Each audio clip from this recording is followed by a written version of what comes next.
Order. Director Miller, will you lead us in prayer? Yes, please bow your heads with me. Lord, we come to you this evening, thanking you for this beautiful day that you've given us, and we thank you for all the blessings that you give us today and every day. We ask that you watch over our meeting tonight and guide our hearts and minds to make decisions that are in the best interest of our water system and its members. We ask that you watch over and protect our law enforcement, first responders, military men and women, doctors and nurses that are working to keep everyone healthy. Just please watch over and protect them and their families. We ask these things in Jesus' name. Amen. Amen. Secretary Phil, will you lead us? Ladies and gentlemen, please join me in the pledge of allegiance to our country.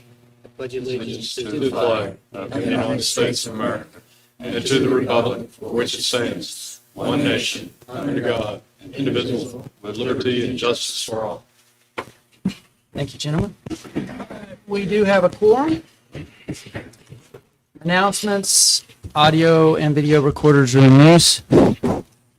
Please silence all our cell phones. If anybody would like to address the board, the agenda item is for sign up back there.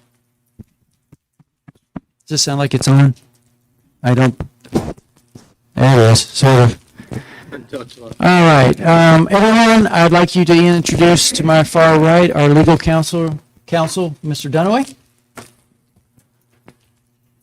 And for our first item, so this is the approval of the minutes. This is the February 16th, 2021 educational meeting minutes and the February 16th regular meeting minutes.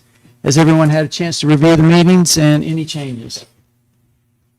Motion to approve is submitted. Second. Any further discussion? Those in favor say aye. Aye. Those opposed say no. Motion carries.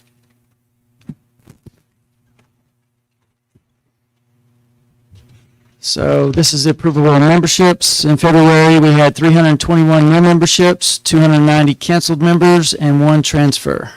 Do I have a motion to approve the memberships as presented? So moved. Any further discussion? Those in favor say aye. Aye. Those opposed say no. Motion carried. Unfinished business. This would be the Wellfield Protection Land Development Code change. Dr. Peavy?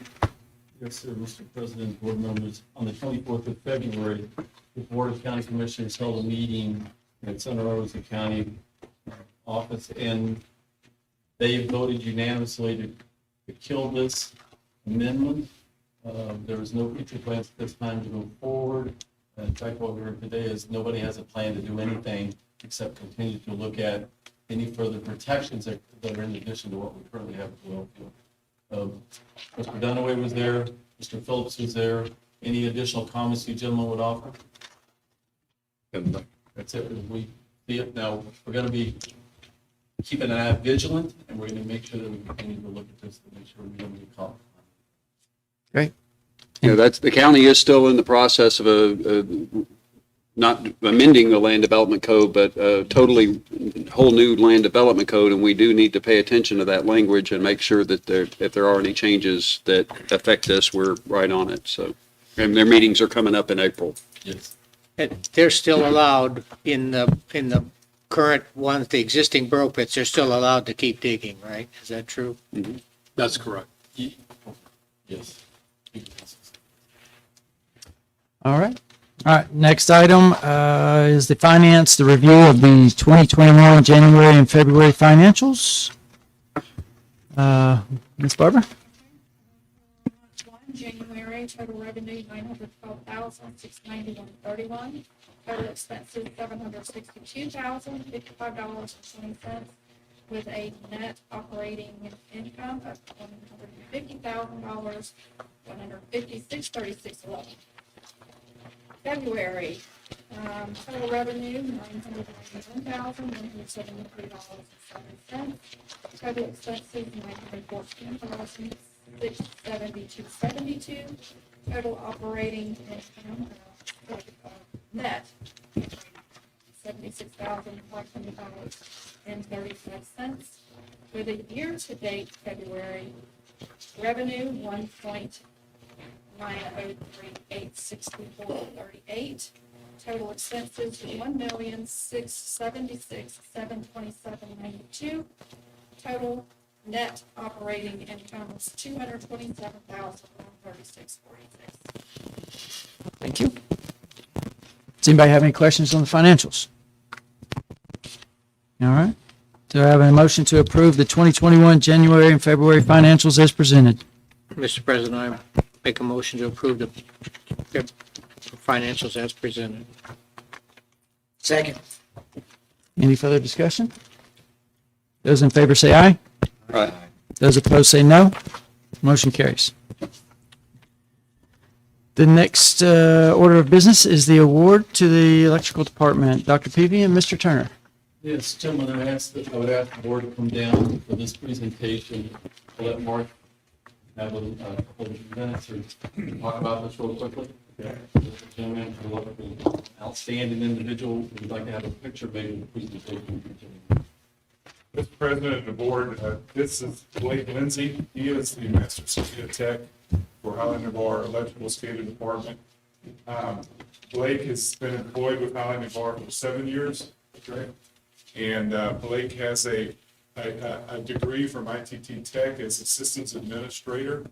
And like I said, he's also our Master SCADA Tech.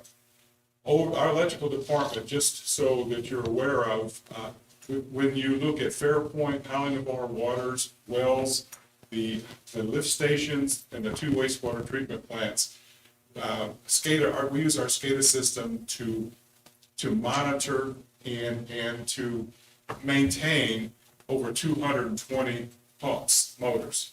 Also, the meters that are involved in measuring the flows and the controls, instrumentation to control those. So it's a large task. 3 years ago, we began a process of developing a preventative maintenance plan for Fairpoint and Highland Navarre SCADA system. When we began that process, we thought, well, instead of reinventing the wheel, we'll call our SCADA system companies and ask them for a copy. And they informed us that they didn't have one. And we were surprised by that, so we began developing our own. A few weeks later, they contacted me and asked if they could use Blake, and also Chip Alvey is an employee of us. He's a Master SCADA Tech as well. Highland Navarre sent Blake and Chip to Melbourne numerous times. And after hours of remote work, and they developed the preventative maintenance plan that we are presently using. And also, as I stated earlier, Dataflow is using it throughout the Southeast. And I don't know that Blake even knows that he got this, but being a part of that system, do you know that you got this? They call, and this is in recognition of being elected scheduled life cycle maintenance forum. Blake has been voted by his peers as a facilitator, leading a team of SCADA and electrical control professionals chartered to develop and normalize preventative maintenance practices. And I just felt that he ought to be recognized as a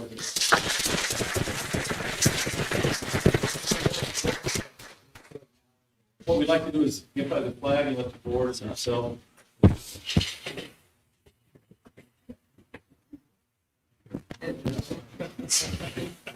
How do we keep that a secret?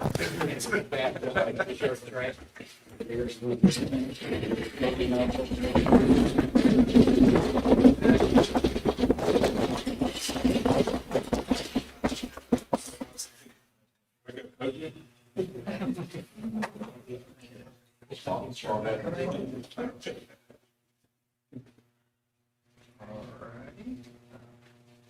1, 2, 3. I'll get it from you.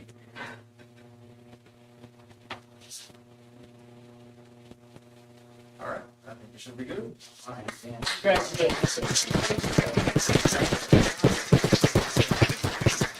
Congratulations. Right ahead of you.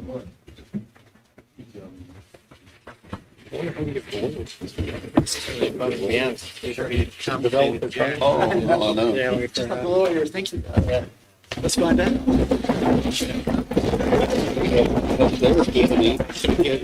That's what he was just saying. So we get some for that. All right. And thank you again.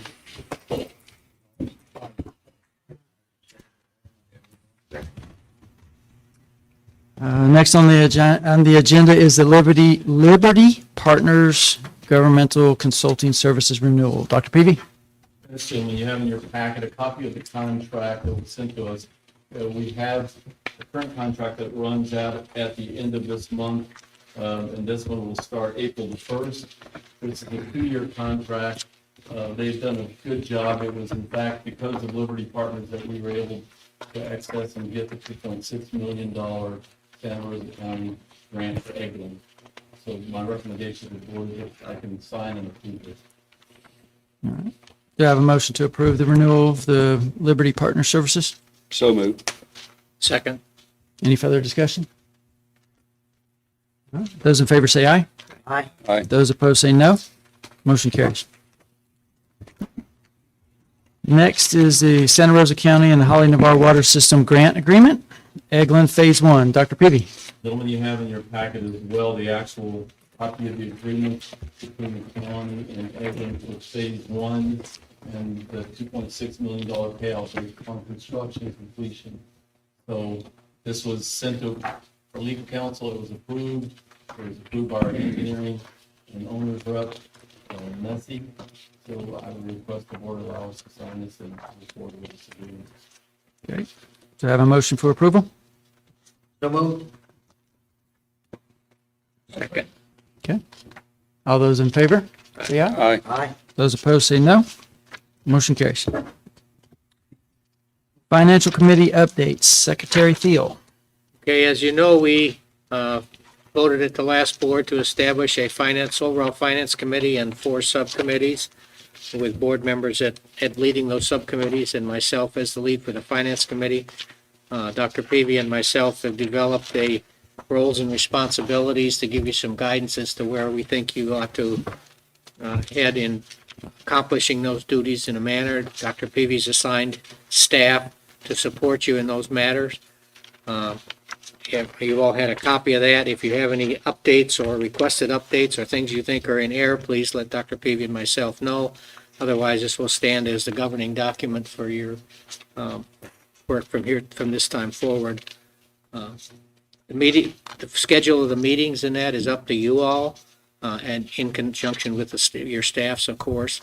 I would encourage you to meet as often as necessary, but not more often than necessary, as the staff has other duties that they need to do at the time too. With that, does any of the committee chairs, the committee chairs were announced at the last meeting. Mr. Director Teresa is in charge of the Eglin project. Director Campbell's in charge of capital improvements. Director Miller's in charge of bonds. And President Kennedy's in charge of the budget subcommittees. So I don't have anything for the overall financial committee to update at this time.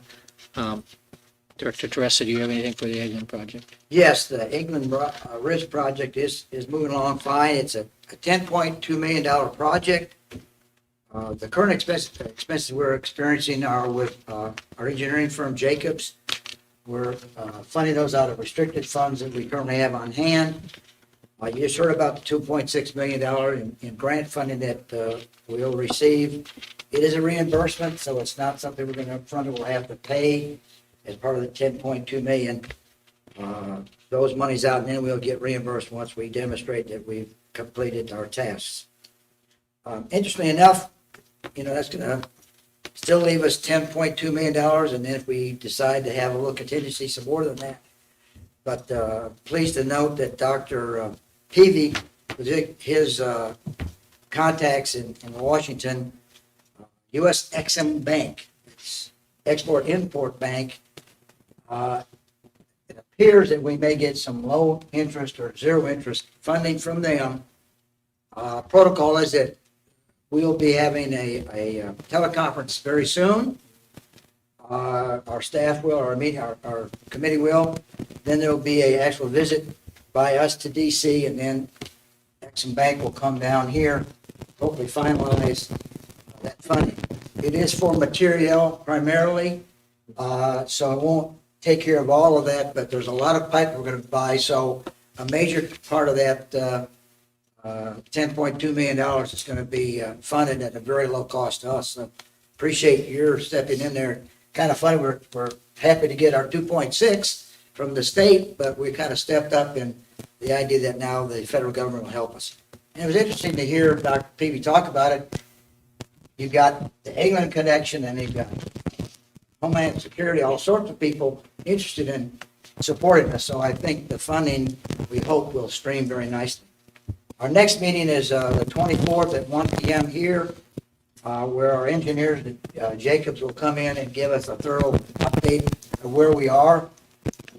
Phil, unless you want to come in, otherwise, I understand we're right on mark with where we need to be with respect to accomplishing this in time. So, again, open meeting, I know, Bill, you've expressed some interest, please. Are you going to be back by then? Yes. Okay, if you can, come in and get an update and understand that project a little more thoroughly. What date? Wednesday, This coming Wednesday? a week from tomorrow. A week from tomorrow. Yeah, I'll still be here. I'm Okay, not good. leaving till that Friday. That's my report, Mr. President. Thank you, sir. Okay, Director Campbell, you have anything, capital improvements? We're gonna have our inaugural meeting next week. Dallas for the staff, to gather our information, develop our schedule, develop milestones, develop priorities. And, move us forward. Okay, good. Director Miller? Since Bob's not in town, I'm sure he has it. Yeah, as far as bonds go, we're not at a point where we have to make any decisions on that, but I did reach out to Dallas regarding pension and investments, and we are monitoring that closely based on the current changes in the economy and everything. We're monthly, we're going to be getting updates from our financial advisors on that. So right now, that's kind of our focus. Okay, and last but not least, President Kennedy. Thank you, Mr. Secretary. So on the budget side, I have 4 topics. So one is the bank charges, where staff is evaluating the cost of the charge back on the customers using credit cards, and I will turn it over to Dr. Peavy. Yes, last year, the cost of those bank charges, credit card cost the company about $61,323 out of our side of it. We weren't able to recover that because we weren't sure of the process and whether or not we could. What we've done is we've gone back to the POS, and we've gone back to what we see as the need to recover that from the credit card companies and the bank charges. The next step is that we're going to go back to legal counsel to make sure that we've dotted the i's and crossed the t's. What that means is we would be processing those charges and then adding to the customer the cost of those charges, both on the tipping fees and the impact. Great. All right. The next issue would be after hours and non-payment fees. So this would be in reevaluating the fees to make sure that we're recouping all of our costs. Mr. Turner. President, we are in the process right now. An on-call committee has been formed, and staff in the process of developing this new on-call, we realized that we were turning customers on after hours at a substantial loss to Highland Bar. So basically what we did is we calculated the labor cost to do that and the cost of the equipment, the trucks and everything else. And we came up with a price of $135 an hour, $135 to turn on water after hours. Okay. The present fee is $25. Current fee is a flat $25 charge. This increase is strictly to cover our costs. Right. This is a straight cover your costs. We're not making anything on it. Vehicle, it's the materials, and it's the time. And right now, those costs are being absorbed by Holland Bar. Holly Navarre, which The means the evening other costs. members, Is that everybody. right? After hours costs? In other Yeah. words, After- $25 is sufficient during the day? No, if it's during the day, we don't charge. Don't charge at all. Okay. Oh, I see. Okay. It's after hours. Well, and again, I hope that would cause people to take a good hard look at. I think we need to do some outreach. We're doing that. We, into that. You know, that's with part of the program, we realtors said and we other would- people, inform Yes, them. communicate that through the website, through the news, so that people are aware of that. Yeah. Again, it's strictly to cover our costs. So when do you start to plan to? Well, I come back to the board in the April meeting to say this is what we propose. The sooner the better, so that we can recover our costs. But once we get with our legal counsel to make sure that this, we dotted the i's across the t's, I will come back to the board of it. Great. Chemicals collection system. Mr. President, we were, when I took over the sewer collections department, we made an assessment of our odor control. And during that assessment, we found out that we were sustaining damage from the H2S gas to especially our electronics and instrumentation. So we began looking at how we could utilize the chemicals that we are presently using. And we found that with the help of numerous people, we found that we would essentially have to double the coverage of what we were presently doing. The cost of doing it as approximately half the system for the year of 2020 was a little over $31,000. I think it was $31,400 is what we spent. Therefore, if we double that, the cost was going to exceed $62,000. In that process, when we saw that and we noticed that, we started looking for other processes, other means to control odor, but also control the H2S gas. After searching numerous companies and different products, we have decided to go with a company. It's a Florida-based company called Cationics. We're going to use their product KCD and KCDX. And the first shipment shipped Wednesday to us this past Monday. Staff was trained. Grant Summers is going to be taking the lead and coordinating that.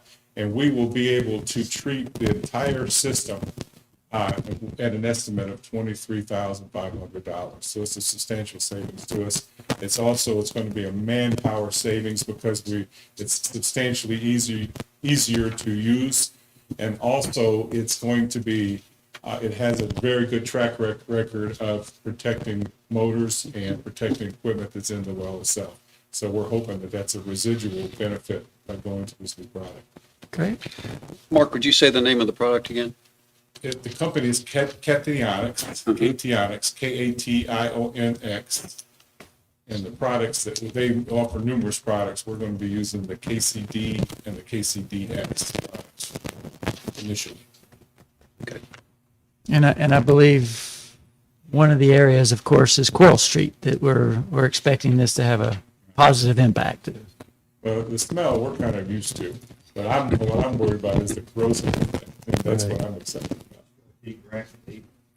Yeah. Okay. All right. Anything else? Great. And then the final thing here is the capital project financing. Yes, sir. Mr. President and board members, the board has approved in the 2021 budget for the capital improvement projects. That budget was $2.1 million. We had today, Messi had prepared for us the RFP to go out for prospective bidders to provide that funding, working with Mr. Campbell and his group. We've narrowly defined both the schedule, materials, and other things that we need. Legal counsel has it now, just make sure we dotted their i's, cross the t's, and as soon as he has given us that, we'll put that out.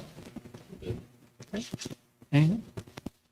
Great. And I just want to point out to those that are actually watching and are here, I'm very just ecstatic at the proactive nature of our staff. I mean, we're looking at $100,000 in savings just in the things that you're doing, right? And this is member money. And so we take that very seriously. So we really appreciate you stepping up, above, and beyond. Yes, Mr. President, Board, I would also add that, it's not just from internal Holly Bar staff, but it's the club staff as well as the Messi staff, and those two companies being separate companies, the fact that they work so well together with us to help support a lot of the efforts for the community. It was Phil from Messi that came up with this RFP that would have cost us money otherwise just to put it together. So we appreciate it. Absolutely. Thank you, sir.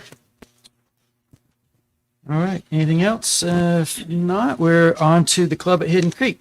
Mr. Peavy. Gentlemen, the financials are not prepared or ready to be reported at the club with the changes in the management between Ms. Barbara, the finance and accounting department, as well as our auditors going through. We want to make sure that we've dotted the i's and crossed the t's and done the proper care for that. So at the next board meeting, this will be in the time. Thank you, sir. Okay. the company update of Hidden Creek. Yes, what I would do is I would ask just very quickly for the interim GM at the club to give us a quick update on the positive things that we're doing, and then I'll wrap that up. Okay, Ms. Emlet? As of today, the update on the maintenance right now, today we applied some goose and crabgrass control on the greens. We have a company scheduled April 1st to annually spray for the mold crickets, and on April 1st and 2nd, we're scheduled for aerification. We have 2 tournaments that are still remaining for the month. March 21st is going to be our U.S. Kids Tournament, approximately 40 players, and we have the Hidden Creek Club Championship coming up on March 27th and 28th. I have approximately 20 players at this time. Could be more added. Couple of good things that we did now, that we are now extending our military discount to all law enforcement and first responders. We're continuing our hiring process for additional employees for better customer service. And we have updated our website for our spring and summer rates due to the daylight savings time and online booking. What I would add to that, Mr. President and board members, is just I want to say that there's been a lot of rumors in the area, either from the newspapers or just the local area, that we had shut the club down, that we had terminated and laid off all the staff, and that we had just put an end to the club. There's nothing that could be further from the truth than that. While there have been some management changes, we have already seen a positive change. We saw a successful tournament, the Hackers Tournament. It's one of the largest groups that we've seen to date. I will say that the business of the club is getting better. We're getting back in line with the rules and regulations of our bylaws.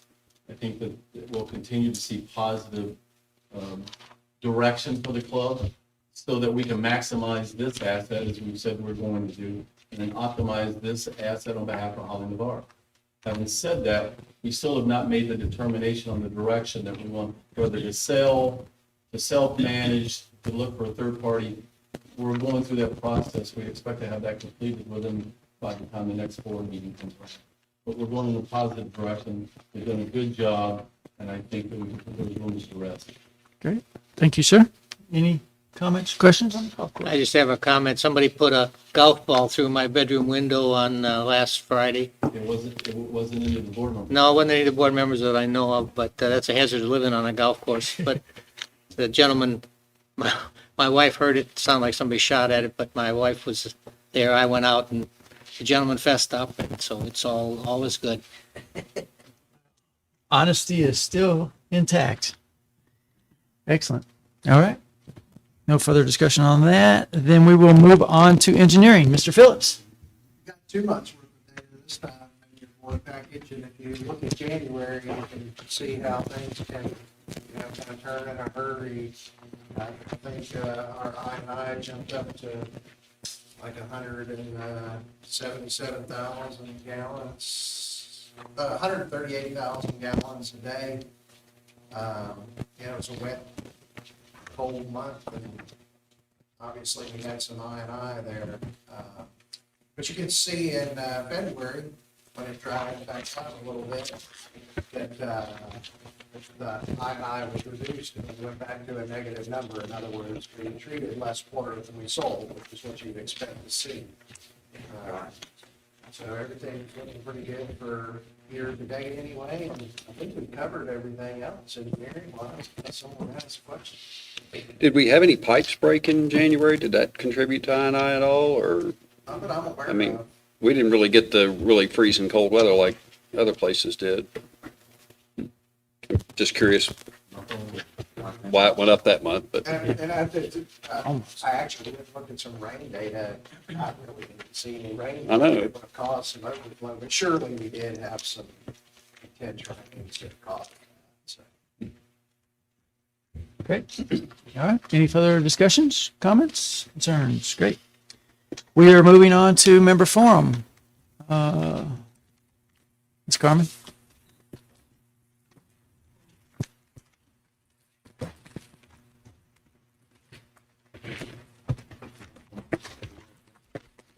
Carmen Reynolds, can you hear me? We can. Okay, Carmen Reynolds, a member from here in Navarre. I wanted to let the board know that we are not relenting in our advocacy and awareness of what is going on with regard to the infringements on potential water quality, with regard to the water crisis we've just been through. So the Coalition for Santa Rosa's Water Future, with the number 4 in that, continues to operate. There is a new video up there that talks about the wellfield protection area on that Facebook page. There is a move by a citizen-led watershed protection committee looking for experts to sit on that committee. We've assembled a number of engineers, geologists, and other active citizens. If anybody that's listening would like to participate, please let us know. A question about what we might be doing toward water conservation. I know that we're doing reuse, but as far as conserving our water, because they all flow together, there have been some public comments made that last week's BOCC meeting by some of our county commissioners that we are putting other citizens in the north at risk, and the proper word started with the D, and I can't recall it right now, disproportionately impacted because their wells are running dry. I know that water conservation is going to come up. I wondered if we might take the lead in that with some types of programs. I looked at the Water Management District's regional water supply plan that they put out in 2018. It addresses that. I thought we might be proactive and take the lead on that because it's another assault across the bow, and I can read the tea leaves pretty well. Finally, the program that Mr. Turner talked about with regard to this new company and it's going to decrease the corrosion for your electronics and things like that. I wondered how that impacts with the high rate of trihalomethanes that are actually in the water reports. Is there a correlation there, or are they disconnected? Okay, so then I would ask the Environmental Working Group, and before anybody says negative things about them, they do testify before the United States Congress, and they take all of our water reports across the nation from the water companies, and they have identified that our particular water has 184 times their health guideline for the trihalomethanes. Could you kind of help me understand that? Because people complain to me, I don't know what to tell them. Their water parts disintegrate in the toilet tank. Their faucets do the same. I know there's a corrosive correlation there, but why is it so high? Well, Yeah, I know of nothing to back up 184 times. Well, We generally, If you could share that information with us, Carmen, we would certainly, from our side, take a look at it so that we could make sure that it's an accurate comparison, because, I mean, that, I'm surprised, I'm shocked. that's what they've been carrying for in excess of a year now. I spoke about this about a year ago, and it hasn't changed, so I will stay and Share that information absolutely. specifically with Clintonville so that we can get to the bottom of this, absolutely. And there are other things too, the arsenic and things like that, and the barium. Thank you so much. Carmen, I think the product that Mark Turner was talking about has to do with our sewer and the gases that come off of that, and those gases are corrosive, and this is a product that will eliminate some of those gases. So that's a different side than Okay. our water supply. I keyed on the word corrosive, and I Right. thought that there might be a correlation. Thank you for setting me straight. Thank you. thank you, Ms. Reynolds. All right, does anybody have anything else? All right, do I have a motion to adjourn? so moved. Second. Any further discussion? Those in favor say aye. Aye. Meeting adjourned.